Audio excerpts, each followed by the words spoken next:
വിശദമായ വാർത്തകളിലേക്ക്. സന്ധ്യ കഴിഞ്ഞാൽ കണ്ണൂർ മയ്യിലുകാർക്കിപ്പോൾ ആഘോഷമാണ്. വലിപ്പ ചെറുപ്പമില്ലാതെ ഇവർ ഒത്തുകൂടും നാടകം പഠിക്കാൻ. പ്രൊഫഷണൽ നാടകങ്ങളിൽ നിന്നും വ്യത്യസ്തമായി പുതിയ നാടകരീതി പരിചയപ്പെടുത്തുക കൂടിയാണ് ഇവർ ചെയ്യുന്നത്. മയ്യിൽ നാടകക്കൂട്ടത്തിന്റെ 4ാമത് നാടകം അറാക്കൽ ഇരുൾവഴിയിലെ കനൽ നക്ഷത്രം ഈ മാസം 15-ന് അരങ്ങിലെത്തും.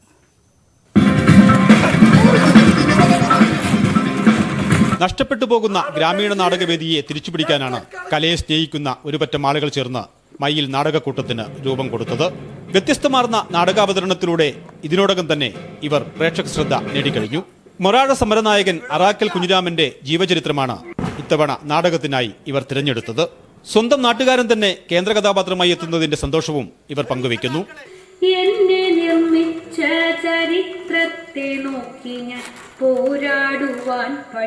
ഇന്ന് പലപ്പോഴും നമ്മുടെ പല പ്രവർത്തനങ്ങളും എന്താണ് തനിക്ക് മെച്ചം കിട്ടുമെന്ന് ആലോചിക്കുന്ന ഒരു കാലമാണ്. അപ്പോൾ അങ്ങനത്തെ ഒരു കാലത്ത് ഇങ്ങനെയൊരു മനുഷ്യൻ ജീവിച്ചിരുന്നു എന്നുള്ള ഒരു ബോധം നമ്മുടെ സമൂഹത്തിനുണ്ടായി കൊടുക്കേണ്ടത് ഞാനൊരു രാഷ്ട്രീയ പ്രവർത്തകനല്ലെങ്കിലും ഒരു രാഷ്ട്രീയ ബോധമുള്ള ഒരു മനുഷ്യൻ എന്നുള്ള നിലയിൽ അങ്ങനെ ചെയ്യേണ്ടതാണ് എന്നുള്ളൊരു ബോധ്യമാണ് ഞങ്ങൾ ഈ നാടകക്കൂട്ടത്തിലെ ആളുകളെ നയിക്കുന്ന പ്രധാനപ്പെട്ട രാഷ്ട്രീയ ബോധം. 1940 സെപ്റ്റംബർ 15 കേരളത്തിലെ കമ്മ്യൂണിസ്റ്റ് പാർട്ടി ഘടകം രൂപീകരിച്ചതിനു ശേഷമുള്ള ആദ്യത്തെ ചെറുത്തുനിൽപ്പ് സമരം. മർദ്ദക പ്രതിഷേധ ദിനാചരണത്തിന്റെ ഭാഗമായി മൊറാഴയിൽ നടന്ന പൊതുയോഗത്തെ ബ്രിട്ടീഷ് പോലീസ് ആക്രമിച്ചു. സഖികെട്ട ജനങ്ങൾ പോലീസുകാർക്കെതിരെ തിരിഞ്ഞു. ആ ചെറുത്തുനിൽപ്പ് സമരത്തിന് നേതൃത്വം നൽകിയത് സഖാവ് അറാക്കൽ കുഞ്ഞിരാമനായിരുന്നു.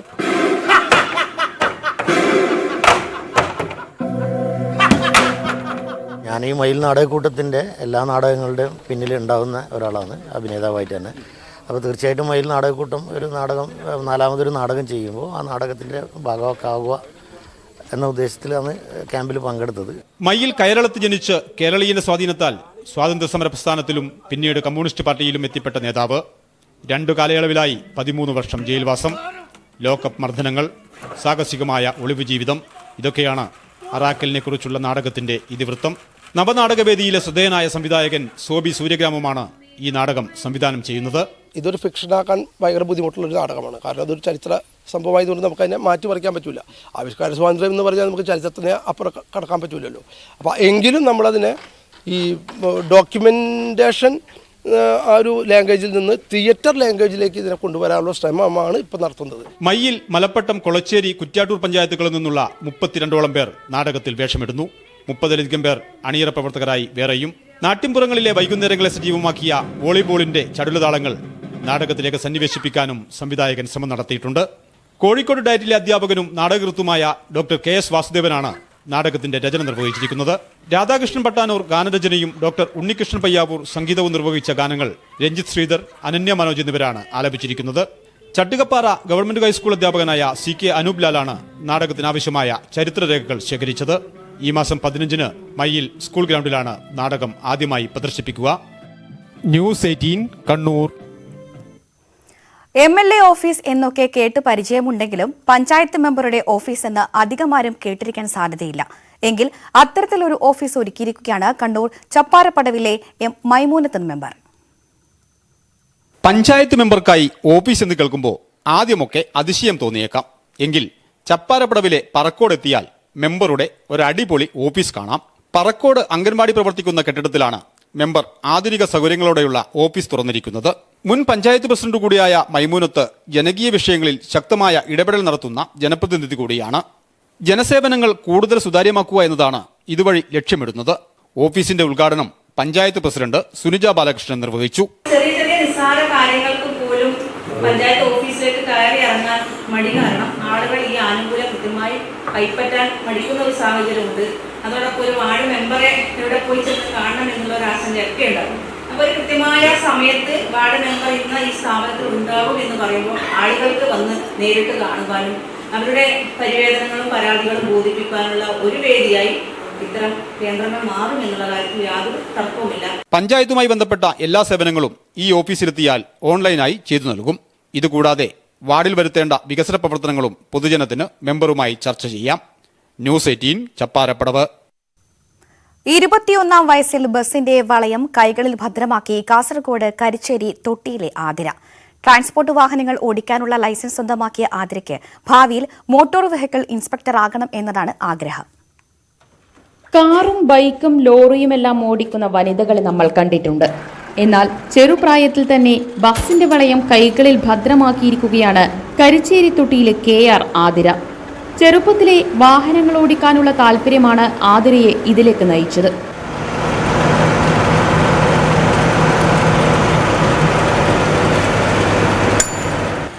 ഡിസംബർ 18-നാണ് ട്രാൻസ്പോർട്ട് വാഹനങ്ങൾ ഓടിക്കാനുള്ള ലൈസൻസ് കിട്ടിയത്. പിന്നാലെ ബാഡ്ജും ലഭിച്ചു. കാസർഗോഡ് ബന്തെടുക്ക റൂട്ടിൽ 43 കൊല്ലമായി സർവീസ് നടത്തുന്ന ശുക്രിയ ബസിന്റെ അവസാന ട്രിപ്പായ ശങ്കരമ്പാടിയിലേക്കുള്ള യാത്രയിൽ 2 ആഴ്ചയായി സാരഥി ആതിരയാണ്. കുടുംബത്തിന്റെ പിന്തുണയാണ് തന്റെ സ്വപ്ന സാക്ഷാത്കാരത്തിന് വഴിയൊരുക്കിയതെന്ന് ആതിര പറയുന്നു. അച്ഛൻ മുന്നേ ഒരു ഡ്രൈവറായിരുന്നു. അപ്പോൾ ഞാൻ ചെറുപ്പം തൊട്ടേ ഇത് കണ്ട് വളർന്നുകൊണ്ട് എനിക്ക് ഇതിനോടൊരു ആഗ്രഹമായിരുന്നു.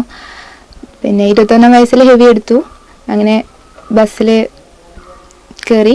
ഡ്രൈവിംഗ് സ്കൂൾ നടത്തിവരുന്ന കുഞ്ഞിരാമന്റെയും രതിയുടെയും മകളാണ് ആതിര. BCom പൂർത്തിയാക്കിയ ആതിരയ്ക്ക് ഭാവിയിൽ മോട്ടോർ വെഹിക്കിൾ ഇൻസ്പെക്ടർ ആകണമെന്നതാണ് ആഗ്രഹം. ന്യൂസ് 18 കാസർഗോഡ്. ഒരു മൂട് കപ്പ വിളവെടുത്തപ്പോൾ ലഭിച്ചത് 95 കിലോയിലധികം കിഴങ്ങ്. പട്ടാമ്പി ഓങ്ങല്ലൂർ കൊണ്ടൂർക്കര സ്വദേശി ഖുറൈഷിയുടെ കൃഷിയിലാണ് ഭീമൻ കപ്പ വിളഞ്ഞത്. ഓങ്ങല്ലൂർ കൊണ്ടൂർക്കരയിലാണ് നാട്ടുകാർക്കൊന്നാകെ കൗതുകവും അത്ഭുതവുമായ 95 കിലോ തൂക്കമുള്ള ഭീമൻ കപ്പ വിളവെടുത്തത്. കൊണ്ടൂർക്കരയിലെ യുവ കർഷകനായ KP ഖുറൈഷി നടത്തിയ കൃഷിയിലാണ് ഒറ്റത്തണ്ടിൽ 95 കിലോ കപ്പ വിളഞ്ഞത്. ഭീമൻ കപ്പ വിളവെടുത്തത് അറിഞ്ഞ് നാട്ടുകാർക്കും കൗതുകം. എല്ലാവർക്കും കുറച്ച് നൽകുകയും ചെയ്തു. എന്നിട്ടും 90 കിലോയിൽ അധികം ബാക്കിയായി. കൊണ്ടൂർക്കര KP സെൻസ് ഓഡിറ്റോറിയത്തിലെ വളപ്പിലാണ് കപ്പ കൃഷി നടത്തിയത്. ബാക്കിയുള്ള കപ്പയുടെ തണ്ട് ഉയരം കൂടി വൈദ്യുതി കമ്പിയിൽ മുട്ടുമെന്നായപ്പോൾ വിളവെടുത്തു. മുറിക്കാതെ സൂക്ഷിച്ച തണ്ടിലാണ് ഇപ്പോൾ ഭീമൻ കപ്പ ഉണ്ടായത്. കുറച്ചൊക്കെ ഞങ്ങൾ പറിച്ചിട്ട് ഒഴിവാക്കി. കാരണം വെച്ചാൽ 4 പുറം കറണ്ട് കമ്പി പോവുക കാരണം ഒഴിവാക്കിയതാണ്. അതിൽ ഒരെണ്ണം അവിടെ നിർത്തിയതാണ്. അതിൽ നിന്ന് കിട്ടിയ ഒരു കായഫലമാണ് ഏകദേശം ഒരു 95 കിലോ ഉണ്ട്. അത് ഞങ്ങൾ സ്നേഹിതന്മാരെല്ലാം കുറച്ചതിന് കഴിച്ചു. 2 വർഷം പ്രായമായ തണ്ടിലാണ് കപ്പ വിളഞ്ഞത്. തുടർന്നും കപ്പ കൃഷിയുമായി മുന്നോട്ടു പോകാനാണ് ഖുറൈഷിയുടെയും കൂട്ടുകാരുടെയും തീരുമാനം. ന്യൂസ് 18 പട്ടാമ്പി. ജനകീയ ബഡ്ജറ്റിനായി ജനങ്ങളിൽ നിന്ന് അഭിപ്രായങ്ങൾ തേടി പട്ടാമ്പി നഗരസഭ. പട്ടാമ്പി നഗരസഭയുടെ 2022-23 സാമ്പത്തിക വർഷത്തെ ബഡ്ജറ്റ് തയ്യാറാക്കുന്നതിന് മുന്നോടിയായിട്ടാണ് പൊതുജനങ്ങളിൽ നിന്നും അഭിപ്രായങ്ങൾ തേടിയുള്ള യോഗം സംഘടിപ്പിച്ചത്. ജനക്ഷേമ പദ്ധതികൾ നടപ്പാക്കുന്നതിന് ജനങ്ങളിൽ നിന്നും അഭിപ്രായം ശേഖരിച്ചാണ് പട്ടാമ്പി നഗരസഭ ബജറ്റ് തയ്യാറാക്കുന്നത്. ഇതിനായി വിപുലമായ യോഗം സംഘടിപ്പിച്ചു. നഗരവികസനത്തിന് ജനങ്ങളുടെ ആവശ്യങ്ങൾ ക്രോഡീകരിക്കലാണ് ലക്ഷ്യം. നഗരസഭാ ചെയർപേഴ്സൺ ലക്ഷ്മിക്കുട്ടിയുടെ നേതൃത്വത്തിൽ നടന്ന യോഗത്തിൽ വൈസ് ചെയർമാൻ TP ഷാജി നഗരസഭയുടെ പദ്ധതികളുടെ ഉദ്ദേശലക്ഷ്യങ്ങൾ വിശദീകരിച്ചു. പുതിയ ഹെൽത്ത് ഇൻസ്പെക്ടർ വന്നിട്ടുണ്ട്. അദ്ദേഹത്തോടൊക്കെ ഞങ്ങൾ ഒരു വലിയ നഗരങ്ങളിൽ സമാനമായ രീതിയിലുള്ള നല്ല പദ്ധതികൾ നടപ്പിലാക്കണമെന്നും ഇന്ത്യയിൽ തന്നെ നല്ല രീതിയിലുള്ള മാലിന്യ സംസ്കരണ പ്ലാന്റുകളും സംവിധാനങ്ങളുള്ള പ്രദേശങ്ങളിലൊക്കെ സന്ദർശിച്ച് അത് മാതൃക പിൻപറ്റി ഒരു മാലിന്യമുക്ത നഗരമായി മാറ്റുന്നതിന് വേണ്ടിയുള്ള പ്രവർത്തനം നടപ്പിലാക്കണമെന്നൊക്കെ ആഗ്രഹിക്കുന്നത്. Town hall, open air auditorium, municipal stadium, വിവിധ കോച്ചിംഗ് സെന്ററുകൾ, കായിക പരിശീലന പരിപാടികൾ, ഓപ്പൺ ജിം, സ്ത്രീ സൗഹൃദ കേന്ദ്രങ്ങൾ, സ്ത്രീകൾക്കും യുവാക്കൾക്കും തൊഴിലവസരം സൃഷ്ടിക്കുന്നതിനുള്ള പദ്ധതി, ഗതാഗതക്കുരുക്കിന് ശാശ്വത പരിഹാരം കാണുന്നതിനാവശ്യമായ നടപടികൾ തുടങ്ങിയ നിരവധി പദ്ധതികൾ ബജറ്റിൽ ഉൾക്കൊള്ളിക്കണമെന്നുള്ള നിർദ്ദേശങ്ങളും അഭിപ്രായങ്ങളും യോഗത്തിൽ ഉയർന്നുവന്നു. ന്യൂസ് 18 പട്ടാമ്പി. ജലസേചന വകുപ്പ് യഥാസമയം അറ്റകുറ്റപ്പണി നടത്താത്തത് കുറ്റ്യാടി ജലസേചന പദ്ധതിക്ക് ഭീഷണിയാകുന്നു. മരുതോങ്കരയിൽ കഴിഞ്ഞ ദിവസം കനാൽ തകർന്നത് ഇത്തരം അനാസ്ഥയുടെ ഫലമെന്നാണ് ആരോപണം. വർഷങ്ങളായി വേനൽക്കാലത്ത് കനാലിനെ ആശ്രയിച്ച് ജീവിക്കുന്ന ആയിരങ്ങൾക്ക് ജലസേചന വകുപ്പിന്റെ അനാസ്ഥ വിനയാകും. വടകര, കൊയിലാണ്ടി താലൂക്കുകളിൽ വേനൽക്കാലത്ത് ജനങ്ങൾ ഏറെ ആശ്രയിക്കുന്ന കുറ്റ്യാടി ജലസേചന പദ്ധതിയാണ്. പെരുവണ്ണാമുഴി അണക്കെട്ടിൽ നിന്ന് ഇടതുകര, വലതുകര കനാലുകളിലൂടെയാണ് വെള്ളം തുറന്നുവിടുന്നത്. കൃഷിക്കും മറ്റാവശ്യങ്ങൾക്കും ഈ ജലം പ്രയോജനപ്പെടുന്നു. ഇതിൽ വലതുകര കനാലിലാണ് തകർച്ചയുണ്ടായത്. മരുതോങ്കരയിലുണ്ടായ കനാൽ തകർച്ച താൽക്കാലികമായി പരിഹരിക്കാൻ 1 മാസമെങ്കിലും എടുക്കും. ഇത് വടകര താലൂക്കിലെ ജലസേചനം തടസ്സപ്പെടാൻ ഇടയാക്കും. പലയിടങ്ങളിലെയും കൃഷിയെ ബാധിക്കും. ഇത്തവണ വരൾച്ച രൂക്ഷമായാൽ വലിയ കുടിവെള്ളക്ഷാമവും ഉണ്ടാകും. യഥാസമയം അറ്റകുറ്റപ്പണി നടത്താത്തതാണ് കനാൽ തകർച്ചയ്ക്ക് ഇടയാക്കിയത് എന്നതാണ് വാദം. അതിന്റെ മെയിൻ്റെനൻസ് എന്നുള്ള രൂപത്തിൽ പൂർണ്ണമായിട്ട് നടത്തിയിട്ടില്ല. എന്നാൽ ഭാഗികമായി ചില സ്ഥലങ്ങളിലെല്ലാം നടത്തിയത് മാത്രമേ ഉള്ളൂ. അതുകൊണ്ട് ജലസേന വകുപ്പ് കനാൽ തുറക്കുന്ന ഘട്ടത്തിൽ അതിന്റെ സുരക്ഷിതത്വം ഉറപ്പുവരുത്തിയിട്ട് മാത്രമേ കനാൽ തുറക്കാൻ വേണ്ടി പാടുള്ളൂ. കനാലുകളിൽ പലയിടത്തും കാടുമൂടിയും മണ്ണ് നിറഞ്ഞും ഇരിക്കുകയാണ്. കനാൽ തകർന്ന ഭാഗങ്ങളിലുൾപ്പെടെ കോൺക്രീറ്റിലും മറ്റും ദ്വാരങ്ങൾ വീണിരുന്നു. മറ്റ് പലയിടത്തും കോൺക്രീറ്റ് ദ്രവിച്ച നിലയിലാണ്. അറ്റകുറ്റപ്പണി യുദ്ധകാലാടിസ്ഥാനത്തിൽ നടത്തുമെന്നാണ് സ്ഥലം സന്ദർശിച്ച ശേഷം ജലസേചന വകുപ്പ് ഉദ്യോഗസ്ഥർ ഉറപ്പു നൽകിയത്. ന്യൂസ് 18 കുറ്റ്യാടി. നെടുമങ്ങാട് വാളിക്കോട് വട്ടപ്പാറ റോഡിലെ കുഞ്ചം പ്രദേശത്തെ മാലിന്യ നിക്ഷേപം പ്രദേശവാസികളെയും യാത്രക്കാരെയും ബുദ്ധിമുട്ടിലാക്കുന്നു. മാംസ അവശിഷ്ടങ്ങൾ അടക്കമുള്ള മാലിന്യങ്ങൾ അഴുകി ദുർഗന്ധം വമിക്കുന്ന അവസ്ഥയിലാണ്. പ്രദേശത്ത് പകർച്ചവ്യാധി പടരുമെന്ന ആശങ്കയിലാണ് പ്രദേശവാസികൾ. മാംസാവശിഷ്ടം, ഹോട്ടലിൽ നിന്നുള്ള മാലിന്യം, ബാർബർ ഷോപ്പിലെ മാലിന്യം തുടങ്ങിയവയാണ് റോഡിന്റെ ഇരുവശത്തും തള്ളിയത്. ഇവ പുഴുവരിച്ച നിലയിലാണ്. പഴകുറ്റിപ്പാലം പൊളിച്ചതോടെ കൊട്ടാരക്കര ആറ്റിങ്ങൽ ഭാഗത്തേക്ക് പോകുന്ന പ്രധാന റോഡിലാണ് മാലിന്യ നിക്ഷേപം. യാത്രക്കാർക്ക് മൂക്കുപൊത്തി യാത്ര ചെയ്യേണ്ട സ്ഥിതിയാണ്. മാലിന്യം ഭക്ഷിക്കാൻ നായകൾ കൂട്ടമായി എത്തുന്നതിനാൽ ഇതുവഴി സ്കൂളിൽ പോകുന്ന കുട്ടികളും ഇരുചക്ര യാത്രക്കാരും അപകട ഭീഷണിയിലാണ്. കഴിഞ്ഞ 5 വർഷമായി സ്ഥിരമായി റോഡിന്റെ ഇരുവശത്തും മാലിന്യം തള്ളുന്നുണ്ട്. പക്ഷേ ബന്ധപ്പെട്ടവർ ഇതിന് പരിഹാരം കാണുന്നില്ലെന്നാണ് പ്രദേശവാസികളുടെ പരാതി. ആളുകൾ കൊണ്ടിടുന്ന വേസ്റ്റല്ല, കടകളിലെ വേസ്റ്റ് ഉണ്ട്. ചിക്കൻ്റെ വേസ്റ്റ് കൊണ്ടിടും, ഫിഷിൻ്റെ അത് കൊണ്ടുവന്ന് എല്ലാവരും ഇവിടെ ഇടാറുണ്ട്. പിന്നെ ബാർബർ ഷോപ്പിൻ്റെതുണ്ട്. സകല വേസ്റ്റ് ഈ ഏരിയയിലാണ്.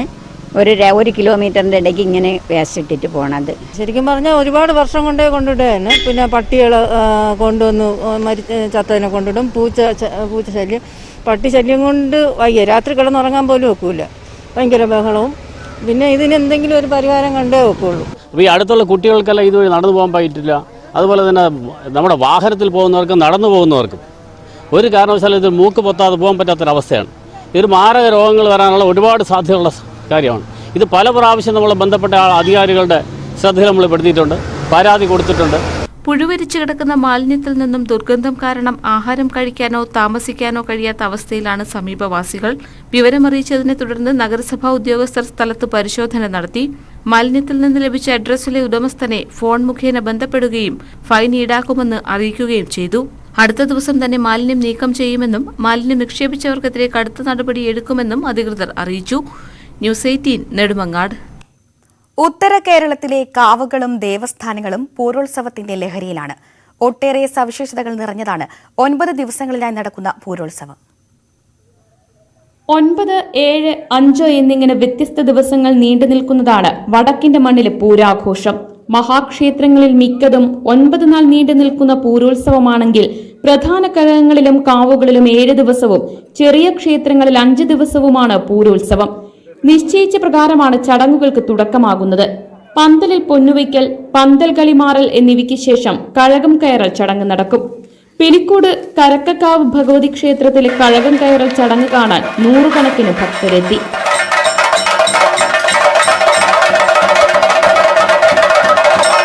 കുണ്ടത്തിൽ തറവാട്ടിലെ പുറത്തെ പന്തലിൽ പൂരക്കളി പരിശീലനം പൂർത്തിയാക്കി. കാവിനകത്തെ പന്തലിൽ പ്രവേശിക്കുന്നതാണ് കരക്കക്കാവിലെ കഴകം കയറൽ ചടങ്ങ്.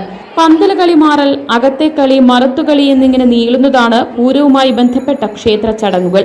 പൂരം കുളിയോടുകൂടിയാണ് ഉത്സവത്തിന് സമാപനമാകുന്നത്. ന്യൂസ് 18 പെരിക്കോട്. പട്ടാമ്പിയുടെ ദേശോത്സവമായ പട്ടാമ്പി നേർച്ച നടത്താൻ തീരുമാനമായി. 108ാമത്തെ നേർച്ച ആഘോഷമാണ് നടക്കുന്നത്.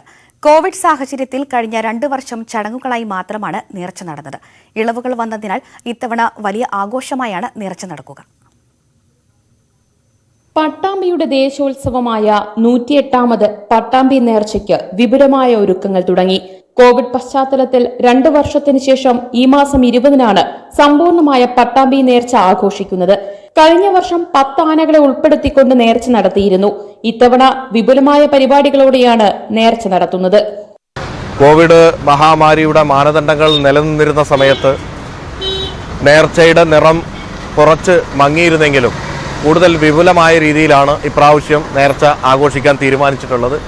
അതുമായി ബന്ധപ്പെട്ട എല്ലാ കാര്യങ്ങളും, സജ്ജീകരണങ്ങളും, ഇപ്പോൾ കേന്ദ്ര കമ്മിറ്റിയാണെന്നുണ്ടെങ്കിലും പട്ടാമ്പി നഗരസഭയാണെങ്കിലും അതുപോലെ പോലീസ്, ഫയർഫോഴ്സ് അടക്കമുള്ള ജില്ലാ ഭരണകൂടം അടക്കമുള്ള കാര്യങ്ങൾ, അതുമായി ബന്ധപ്പെട്ട കാര്യങ്ങളിലൊക്കെ ഇടപെടുകയും വളരെ നല്ല രീതിയിൽ വിപുലമായിട്ട് തന്നെ പട്ടാമ്പി നേർച്ച നടത്താൻ തീരുമാനിക്കുകയും ചെയ്തിരിക്കുകയാണ്. നേർച്ചയുടെ നടത്തിപ്പുമായി ബന്ധപ്പെട്ട് ഉദ്യോഗസ്ഥതല യോഗം ചേർന്നു. നഗരസഭാ കോൺഫറൻസ് ഹാളിൽ നടന്ന യോഗത്തിൽ കേന്ദ്ര നേർച്ച ആഘോഷ കമ്മിറ്റി ഭാരവാഹികളും ജനപ്രതിനിധികളും ഉദ്യോഗസ്ഥരും പങ്കെടുത്തു. നേർച്ചയുടെ അടുത്ത ദിവസങ്ങളിൽ നഗരത്തിലെ ഹോട്ടലുകൾ കേന്ദ്രീകരിച്ച് പരിശോധന നടത്തും. സുരക്ഷ കണക്കിലെടുത്ത് നഗരത്തിലെ CCTV ക്യാമറകൾ വഴി നിരീക്ഷണം ശക്തമാക്കും. ഹെൽത്ത് വിഭാഗവും റവന്യൂ വിഭാഗവും പോലീസിന്റെ വിഭാഗവും KSEB വിഭാഗം എല്ലാ ഉദ്യോഗസ്ഥരും പങ്കെടുക്കുകയുണ്ടായി. അതിൽ പ്രധാനമായും തീരുമാനങ്ങൾ എടുത്തുള്ളത് നമ്മൾ ഹെൽത്ത് വിഭാഗത്തിൽ നിന്ന് നേർച്ചയുടെ തലേ ദിവസം റോഡ് നനയ്ക്കുന്നതിനും ക്ലോറിനേഷൻ നടത്തുന്നതിനും അത് കഴിഞ്ഞ് നേർച്ചയുടെ പിറ്റേ ദിവസം അതേപോലെ തന്നെ ക്ലോറിനേഷൻ ചെയ്യുന്നതിനും ഒക്കെ തീരുമാനം എടുക്കുകയുണ്ടായി. കേന്ദ്ര നേർച്ച ആഘോഷ കമ്മിറ്റികൾക്ക് പുറമെ 44 ഉപ ആഘോഷ കമ്മിറ്റികളുടെ നേർച്ച വരവുമുണ്ടാകും. 88 ആനകളെ പങ്കെടുപ്പിക്കാനാണ് അനുമതി ലഭിച്ചത്. സമീപ ജില്ലകളിൽ നിന്നടക്കം ആളുകൾ എത്തുന്നതിനാൽ വിപുലമായ മുന്നൊരുക്കങ്ങളാണ് നടത്തുന്നത്. ന്യൂസ് 18 പട്ടാമ്പി. ഇടുക്കി നെടുങ്കണ്ടം ഗ്രാമപഞ്ചായത്തിനെ മികച്ച മാലിന്യ നിർമ്മാർജ്ജന പ്രവർത്തനങ്ങൾക്കുള്ള പുരസ്കാരത്തിന് അർഹമാക്കിയ ഹരിതസേന പ്രവർത്തകരെ ആദരിച്ചു. ഗ്രാമപഞ്ചായത്തിന്റെ വിവിധ മേഖലകളിൽ നിന്നും ഹരിതസേന അംഗങ്ങളുടെ നേതൃത്വത്തിൽ ദിവസേന മാലിന്യം ശേഖരിച്ചാണ് പ്ലാന്റിലെത്തിച്ച് സംസ്കരിക്കുന്നത്. നെടുങ്കണ്ടം ടൗണിൽ നിന്നും സമീപ മേഖലകളിൽ നിന്നും ശേഖരിക്കുന്ന മാലിന്യം ബേഡ്മെട്ടിലെ പ്ലാന്റിലെത്തിച്ചാണ് സംസ്കരിക്കുന്നത്. ഹരിതകർമ്മസേന അംഗങ്ങൾ പഞ്ചായത്തിലെ മുഴുവൻ വീടുകളിലും വ്യാപാര സ്ഥാപനങ്ങളിലും എത്തി മാലിന്യം തരംതിരിച്ച് ശേഖരിക്കും. പ്ലാസ്റ്റിക് മാലിന്യങ്ങൾ റോഡ് നിർമ്മാണത്തിന് ഉപയോഗിക്കാവുന്ന തരത്തിൽ സംസ്കരിക്കുകയും ജൈവ മാലിന്യങ്ങൾ ഉപയോഗിച്ച് ജൈവവളങ്ങൾ നിർമ്മിക്കുകയും ചെയ്യുന്നുണ്ട്. ഹരിതകർമ്മസേന അംഗങ്ങളും ശുചീകരണ തൊഴിലാളികളും പ്ലാന്റിലെ ജീവനക്കാരുമടക്കം 52 പേരാണ് മാലിന്യ നിർമ്മാർജ്ജന രംഗത്ത് പ്രവർത്തിക്കുന്നത്.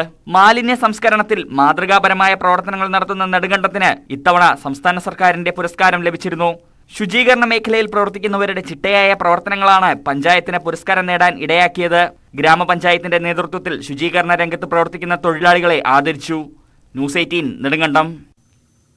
കാൽനട യാത്ര പോലും ദുഷ്കരമായ പാതയിലൂടെയാണ് ഇടുക്കി നെടുങ്കണ്ടം രത്തിനക്കുഴി നിവാസികളുടെ യാത്ര. ഗ്രാമീണ പാതയുടെ ശോചനീയാവസ്ഥ പരിഹരിക്കാത്തതിൽ പ്രതിഷേധം ശക്തമാണ്. കുടിയേറ്റ കാലത്തോളം പഴക്കമുള്ളതാണ് നെടുങ്കണ്ടം പുഷ്പകണ്ഠത്ത് നിന്നും രത്തിനക്കുഴിയിലേക്കുള്ള ഗ്രാമീണ പാത. മേഖലയിലെ നിരവധി കുടുംബങ്ങളുടെ ഏക ആശ്രയമായിട്ടും പാത ഗതാഗത യോഗ്യമാക്കാൻ അധികൃതർ നടപടി സ്വീകരിക്കുന്നില്ല. ഉരുളൻ കല്ലുകൾ നിറഞ്ഞ പാതയിലൂടെ മഴക്കാലത്തുള്ള യാത്ര കൂടുതൽ ദുഷ്കരമാകും. ഇരട്ടി തുക നൽകിയാൽ പോലും പലപ്പോഴും വാഹനങ്ങൾ കിട്ടാറില്ല. അത്യാവശ്യ ഘട്ടത്തിൽ പോലും വാഹനങ്ങൾ ഇവിടേക്ക് ഓട്ടം വരാൻ മടിക്കുകയാണ്. അനേകം കുട്ടികൾ ഇതിലൂടെ സ്കൂളിൽ പോകാൻ വേണ്ടി താഴെ ബസ് കയറാൻ വേണ്ടി പോകുന്നുണ്ട്. അവർക്ക് ഇറങ്ങിപ്പോകാൻ പോലും നല്ലൊരു പാതയില്ല. അവർ പലപ്പോഴും അപകടത്തിൽപ്പെടുന്നുണ്ട്. നെടുങ്കണ്ടം മുണ്ടിയേരുമ്മ മേഖലയിലെ കുട്ടികളാണ് ഏറെ ദുരിതമനുഭവിക്കുന്നത്. ദുഷ്കരമായ പാതയിലൂടെ കിലോമീറ്ററുകൾ നടന്നു വേണം ഇവർക്ക് സഞ്ചാരയോഗ്യമായ റോഡിലെത്താൻ. 500 രൂപയ്ക്ക് ഇതുവഴി വരേണ്ട ഒരു വണ്ടി ഞങ്ങൾ 1000 രൂപ കൊടുത്താണ് കുട്ടികളെ സ്കൂളിൽ അയക്കുന്നത്. അത് കാരണം വളരെ ബുദ്ധിമുട്ടിലാണ്. അത് കാരണം ഈ ബന്ധപ്പെട്ടവർ ഞങ്ങളെ ഇത് കണ്ടിട്ട് ഞങ്ങളെ സഹായിക്കണമെന്ന് ഞങ്ങൾ വിനീതമായിട്ട് അഭ്യർത്ഥിക്കുകയാണ്. റോഡിന്റെ ശോചനീയാവസ്ഥ പരിഹരിക്കണമെന്നാവശ്യപ്പെട്ട് നാട്ടുകാർ നിരവധി തവണ പരാതി നൽകിയിട്ടും ഫലമുണ്ടായില്ല. തുടർച്ചയായ അവഗണനയിൽ പ്രതിഷേധിച്ചാണ് റോഡിൽ വാഴനട്ട് നാട്ടുകാർ സമരം നടത്തിയത്. റോഡിന്റെ നിർമ്മാണം ഉടൻ ആരംഭിച്ചില്ലെങ്കിൽ സമരം ശക്തമാക്കാനാണ് നാട്ടുകാരുടെ തീരുമാനം. ന്യൂസ് 18 നെടുങ്കണ്ടം. വിദ്യാലയമുറ്റത്ത് അസംബ്ലി പന്തലൊരുക്കി അധ്യാപകർ. കാസർഗോഡ് ചീമേനി പൊതാവൂർ AUP സ്കൂൾ അധ്യാപകരുടെ കൂട്ടായ്മയാണ് വിദ്യാർത്ഥികളുടെ പാഠ്യേതര പ്രവർത്തനങ്ങൾക്കായി അസംബ്ലി പന്തൽ നിർമ്മിച്ചു നൽകിയത്. സ്കൂളിലെ സൗകര്യങ്ങൾ വിപുലീകരിക്കുന്നതിനായി അധ്യാപകർ തന്നെ മുന്നോട്ട് വന്നതോടെ മനോഹരമായ അസംബ്ലി പന്തലാണ് ചീമേനി പൊതാവൂർ AUP സ്കൂളിന് മുന്നിൽ തയ്യാറായത്. ശിശു സൗഹൃദ അന്തരീക്ഷം ഒരുക്കാനുള്ള പ്രവർത്തനത്തിൽ സ്കൂളിലെ മുഴുവൻ അധ്യാപകരും പങ്കാളികളായി. 6 ലക്ഷം രൂപയാണ് ഇതിനായി വിനിയോഗിച്ചത്. വിദ്യാലയത്തിന്റെ മുൻഭാഗത്തുള്ള ഈ സ്ഥലം ഒരു അസംബ്ലി ഹാൾ ആയി രൂപാന്തരപ്പെടുത്തുന്നതിനാവശ്യമായിട്ടുള്ള പ്രവർത്തനങ്ങൾ ഏകദേശം ഒരു 6 ലക്ഷത്തോളം രൂപ സമാഹരിച്ചുകൊണ്ട് ഈ പ്രവർത്തനത്തിന് ഇവിടുത്തെ അധ്യാപകരും ജീവനക്കാരുമാണ് നേതൃത്വം നൽകിയിട്ടുള്ളത്. വെയിലും മഴയുമേൽക്കാതെ കുട്ടികൾക്ക് അസംബ്ലിയിൽ പങ്കെടുക്കാനും ബാലസഭയുൾപ്പെടെയുള്ള സർഗപരമായ പ്രവർത്തനങ്ങൾക്ക് ഒത്തുകൂടാനും ഇടമൊരുക്കണമെന്നത് അധ്യാപകരുടെ ഏറെക്കാലത്തെ ആഗ്രഹമായിരുന്നു. Headmaster KM Anilkumar, staff secretary VV Manoj Kumar, SRG convener C Sasikumar എന്നിവർ നേതൃത്വം നൽകി. ന്യൂസ് 18 ചീമേനി. ഗോത്രവർഗ പഞ്ചായത്തായ ഇടമലക്കുടിയും ഇനി വികസനത്തിന്റെ പാതയിൽ. ഇടമലക്കുടി സമഗ്ര വികസന പദ്ധതിക്കായി സംസ്ഥാന സർക്കാർ ബജറ്റിൽ 15 കോടി രൂപയാണ് വകയിരുത്തിയിരിക്കുന്നത്. കഴിഞ്ഞ സർക്കാരിന്റെ കാലത്ത് വൈദ്യുതി അടക്കം ചില കുടികളിൽ എത്തിച്ചെങ്കിലും റോഡും മറ്റ് അടിസ്ഥാന വികസനങ്ങളും ഇപ്പോഴും അന്യമാണ്. സംസ്ഥാനത്തെ ഏക ഗോത്രവർഗ പഞ്ചായത്തായ ഇടമലക്കുടി നിലവിൽ വന്നിട്ട് ഒരു പതിറ്റാണ്ട് പിന്നിടുമ്പോഴും ഇന്നും ഈ മേഖലയിൽ വികസനം എത്തി നോക്കിയിട്ടില്ല. പാർപ്പിടം, കുടിവെള്ളം, റോഡ് തുടങ്ങിയ അടിസ്ഥാന വികസനങ്ങൾ ഇടമലക്കുടിക്കാർക്ക് അന്യമാണ്. ഗതാഗതയോഗ്യമായ റോഡില്ലാത്തതിനാൽ മഴക്കാലമാകുന്നതോടെ ഇടമലക്കുടിക്കാർ എന്നും ഒറ്റപ്പെടാറാണ് പതിവ്. ആശുപത്രിയുടെയും മറ്റും നിർമ്മാണ പ്രവർത്തനങ്ങൾ നടന്നുവരുന്നുണ്ടെങ്കിലും പഞ്ചായത്ത് രൂപീകൃതമായി ഒരു പതിറ്റാണ്ട് പിന്നിടുമ്പോഴും പഞ്ചായത്ത്, വില്ലേജ് തുടങ്ങിയ ഓഫീസുകളും ഇവിടേക്ക് പ്രവർത്തനം മാറ്റാൻ കഴിഞ്ഞിട്ടില്ല. പഞ്ചായത്ത് ഓഫീസ് ഇപ്പോഴും പ്രവർത്തിക്കുന്നത് ദേവികുളത്താണ്. ഇത്തരം പ്രതിസന്ധികളെല്ലാം നിലനിൽക്കുന്ന സമയത്താണ് സംസ്ഥാന സർക്കാർ ഇടമലക്കുടിയുടെ സമഗ്ര വികസനം ലക്ഷ്യമിട്ട് ബജറ്റിൽ തുക നീക്കിവച്ചിരിക്കുന്നത്. 15 കോടി രൂപയാണ് വകയിരുത്തിയിരിക്കുന്നത്. ഇതോടെ റോഡടക്കമുള്ള അടിസ്ഥാന വികസനങ്ങൾ ഇവിടേക്കെത്തുമെന്ന പ്രതീക്ഷയിലാണ് ഇടമലക്കുടിയിലെ ആദിവാസി കുടുംബങ്ങൾ. ന്യൂസ് 18 ഇടുക്കി. കാഴ്ചയുടെ വിരുന്നൊരുക്കി മൂവാറ്റുപുഴ നഗരത്തിൽ ഗുഡ്സ് ഓട്ടോ തൊഴിലാളികളുടെ ഉദ്യാനം. ജോലിക്കിടെ ലഭിക്കുന്ന ഇടവേളകളിലാണ് ഓട്ടോ തൊഴിലാളികൾ പൂന്തോട്ടം നട്ടും നനച്ചും പരിപാലിക്കുന്നത്. ആരക്കുഴ ജംഗ്ഷനിലെ ഓട്ടോ സ്റ്റാൻഡിന് സമീപം ജനറൽ ആശുപത്രിയിലേക്ക് തിരിയുന്ന ഭാഗത്തെത്തിയാൽ ആർക്കും ലഭിക്കുന്നത് കണ്ണിനും മനസ്സിനും കുളിർമ നൽകുന്ന കാഴ്ചയാണ്. പാർക്കുകളിൽ എന്ന പോലെ വിവിധ വർണ്ണങ്ങളിലുള്ള നിരവധി ചെടികളാണ് ഈ ഓട്ടോറിക്ഷ തൊഴിലാളികളുടെ ഉദ്യാനത്തിലുള്ളത്. കേവലം ചെടി നടുക മാത്രമല്ല, നട്ട ചെടികൾ നനയ്ക്കുന്നതിനും പരിപാലിക്കുന്നതിനും ഇവർ സമയം കണ്ടെത്തുന്നു. ഓരോ ദിവസവും ഓരോ തൊഴിലാളികൾക്കാണ് പൂന്തോട്ടം നനയ്ക്കാനുള്ള ഉത്തരവാദിത്തം. സമീപത്തായി കിണറോ ജലസ്രോതസ്സോ ഇല്ലാത്തതിനാൽ ദൂരെ നിന്ന് ഓട്ടോറിക്ഷയിലാണ് നനയ്ക്കാൻ വെള്ളം എത്തിക്കുന്നത്. ഗുഡ്സ് ഓട്ടോ തൊഴിലാളികൾ ഓട്ടം പോകുമ്പോൾ സമീപ സ്റ്റാൻഡിലെ ഡ്രൈവർമാരും പൂന്തോട്ടം നനയ്ക്കാനായി എത്താറുണ്ട്. കള പറിക്കുന്നതിനും ചെടികൾ വെട്ടിമെനുക്കുന്നതിനും പ്രത്യേക ശ്രദ്ധ പതിപ്പിക്കുന്നു. പൊതുവിൽ തണലില്ലാത്ത ഇവിടെ തൊഴിലാളികൾക്ക് വിശ്രമിക്കുന്നതിന് ചെറിയൊരു കൂടാരം നിർമ്മിക്കുന്നതിൽ നിന്നായിരുന്നു തുടക്കം. ആദ്യം സാധാരണ ഷെഡിലായിരുന്നു. ഇതിനിടയിലാണ് നഗരസഭയുടെ നേതൃത്വത്തിൽ ടൗൺ സൗന്ദര്യവൽക്കരണം ആരംഭിച്ചത്. ഇതോടെ തങ്ങളുടെ വിശ്രമ കേന്ദ്രവും മനോഹരമാക്കാൻ ഇവർ തീരുമാനിച്ചു. പഴയ ഷെഡ് പൊളിച്ചു നീക്കി മുളയും മറ്റും ഉപയോഗിച്ച് ആകർഷകമായ കൂടാരം നിർമ്മിച്ചു. കൂടാരത്തിന് ചുറ്റും ചട്ടിയിലാക്കി ചെടികൾ തൂക്കിയിട്ടുണ്ട്. ഇതോടൊപ്പം മനോഹരമായൊരു പൂന്തോട്ടവും ഒരുക്കി. ഞങ്ങളിതൊരു തമാശന് വേണ്ടി ആദ്യം തുടങ്ങിയത്. കുഞ്ഞുകുഞ്ഞെന്ന് പറഞ്ഞ ഒരാൾ മാറാടിക്കാരനാണ് ചെയ്തു തുടങ്ങിയത്. അപ്പോൾ ഞങ്ങളെല്ലാവരും അതിലങ്ങ് സഹകരിച്ചു. അപ്പോൾ ഓരോരുത്തരും യൂണിയൻകാരും ചില ഓട്ടോറിക്ഷക്കാരും എല്ലാവരും ഇത് സഹകരിച്ചിട്ടുണ്ട്. അതിലെ തൈകൾ കൊണ്ടുപോകുന്നതൊക്കെ അവരാണ്. വെള്ളം ഞങ്ങൾ 5 കിലോമീറ്റർ അകലേന്നൊക്കെയാണ് കൊണ്ടുപോകുന്നത്. വീട്ടിൽ നിന്ന് വരുമ്പോൾ എൻ്റെ വീട് 5 കിലോമീറ്റർ അകലെയുണ്ട്. അതേവരെ എല്ലാവരും. കടുത്ത വേനലിലും ചെടികൾ കരിയാതിരിക്കാൻ ഇവർ രാവിലെയും വൈകുന്നേരങ്ങളിലും നനച്ചു വരുന്നു. പൂന്തോട്ടം രൂപപ്പെടുത്തിയതോടെ പ്രദേശത്തെ മാലിന്യ നിക്ഷേപവും ഇല്ലാതായി. ന്യൂസ് 18 മൂവാറ്റുപുഴ. സംസ്ഥാനത്ത് താപനില വർദ്ധിക്കുന്നു. 6 ജില്ലകളിൽ 3 ഡിഗ്രി സെൽഷ്യസ് വരെ താപനില ഉയർന്നേക്കുമെന്നാണ് കേന്ദ്ര കാലാവസ്ഥാ വകുപ്പിന്റെ മുന്നറിയിപ്പ്.